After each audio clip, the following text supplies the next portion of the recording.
যেই সিংহভাগ প্রবাসীরা দিচ্ছে আরও বাড়িয়ে দিবে। কারণ বর্তমানে যে রিজার্ভ আছে এই রিজার্ভ দিয়ে বাংলাদেশের আমদানি ব্যয় মিটানো 3 মাসের জন্য সম্ভব। তাই এই যে 3 মাসের আমদানি ব্যয় মিটানো যে সম্ভব হয়েছে, এই রিজার্ভটা কোথা থেকে এসেছে? শুধু প্রবাসীদের থেকেই 70% মতন প্রবাসীদের থেকেই আসছে।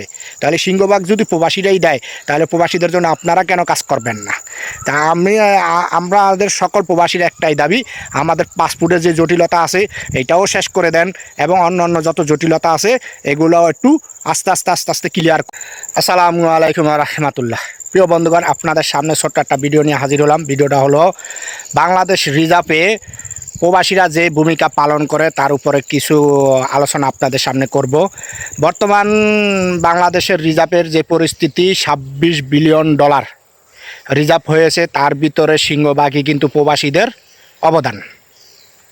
প্রবাসীরা যে রেমিটেন্সগুলো পাঠায় এগুলা কিন্তু বাংলাদেশের যে রিজার্ভ, এই রিজার্ভে গিয়া একত্রিত হয়। তো বাংলাদেশের যত রিজার্ভই হোক না কেন, ডলার যতই জমা হোক না কেন, ওগুলার ভিতরে সিংহভাগই হইল প্রবাসীদের অবদান, প্রবাসীরা পাঠিয়ে থাকে। আর বাংলাদেশ সরকার সেই প্রবাসীদের জন্য কি করে? বাংলাদেশ সরকার কিন্তু প্রবাসীদের জন্য তেমন কিছুই করতে পারে নাই। যেমন সাবেক স্বৈরাচার সরকার প্রবাসীদের জন্য কিছুই করে নাই। সব জায়গায় প্রবাসীরা কিন্তু অবহেলিত হয়েছে, সব জায়গায় প্রবাসীরা দুর্নীতির শিকার হয়েছে।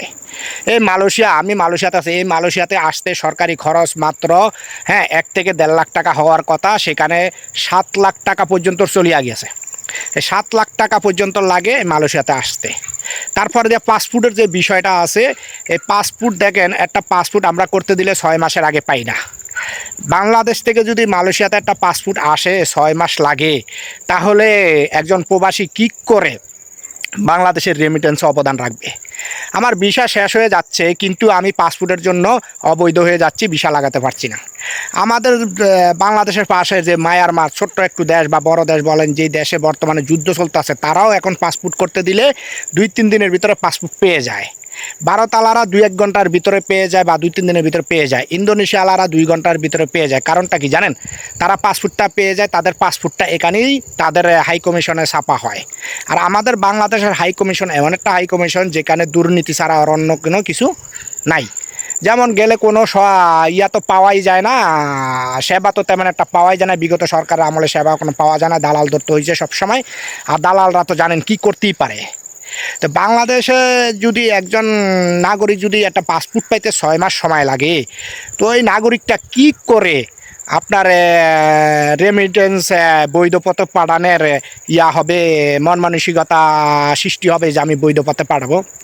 আমি বলবো বাংলাদেশ সরকারকে, যেমন মায়ানমার, ইন্দোনেশিয়া, নেপাল, এমনি সেমনি সবাই যখন সব আশেপাশে সব রাষ্ট্র যেহেতু 2-3 দিনের ভিতরে পাসপোর্ট দিতে পারতে আছে, অথবা তাদের পাসপোর্টটা এখানে ছাপা হইতে আছে, তাহলে আমাদেরকেও সে সিস্টেম করে দেখ বর্তমান সরকার। আমরা যদি প্রবাসীরা যদি রেমিটেন্স যদি আপনাদের করে নাই পাঠাই, তাহলে কিন্তু বাংলাদেশের রিজার্ভ ফেপে ফুলে এত বড় হবে না। বিগত সরকারের আমলে শুনছি, স্বৈরাচার সরকারের আমলে শুনছি যে $44 বিলিয়ন আছে, সেখান থেকে $45 বিলিয়ন গিয়েছিল। কিন্তু ওই স্বৈরাচার সরকাররা কি করছে, আমরা যা পাঠাইতাম তারা কি বিদেশে পাচার করতেন। তারপরে যে তারা কি করতেন, পাচার করে ওই বেগমপাড়া বাড়ি করতেন, এমনি সেমনি সব জায়গায় বাড়ি করতেন। যেমন ওই সাবেক স্বৈরাচার সরকারের পিএস না জারুদার, উনি 400 কোটি টাকার মালিক। আর আমরা প্রবাসীরা 1 কোটি টাকার মালিক থাক দূরে পড়ে, 1 লাখ টাকার মালিকও নাই কোনো প্রবাসী। দিন আনতে দিন আইনা দিন খাইতে তার বহু কষ্ট হয়ে যায়। অথচ আমরা রিজার্ভে এত ভূমিকা রাখতে আছি, কিন্তু বাংলাদেশ সরকার আমাদের জন্য কিছুই করে না। তা আমরা বলবো, আমরা সকল প্রবাসীরা বলি যে আমাদের জন্য অন্তত পাসপোর্টটা যেন আমরা তাড়াতাড়ি পাই, যাতে করে কোনো প্রবাসী ভাই যেন না পাসপোর্টের জন্য যেন সমস্যা সৃষ্টি না হয়। যেমন ভিসার ম্যাচ শেষ হয়ে যায়, পাসপোর্ট পাচ্ছি না, অবৈধ হয়ে যাওয়া লাগে। তো এই জিনিসটা যেন না হয়, আমরা যেন পাসপোর্টটা তাড়াতাড়ি পাই, আমরা ভিসাটা যেন তাড়াতাড়ি লাগাইতে পারি। আমরা যদি ভিসা পারমিট থাকে, কাগজপত্র বৈধ পারমিট থাকে, তাহলে তো আমরা বৈধ চ্যানেলে কি করতে পারবো, রেমিটেন্স বেশি করে পাঠাতে পারবো।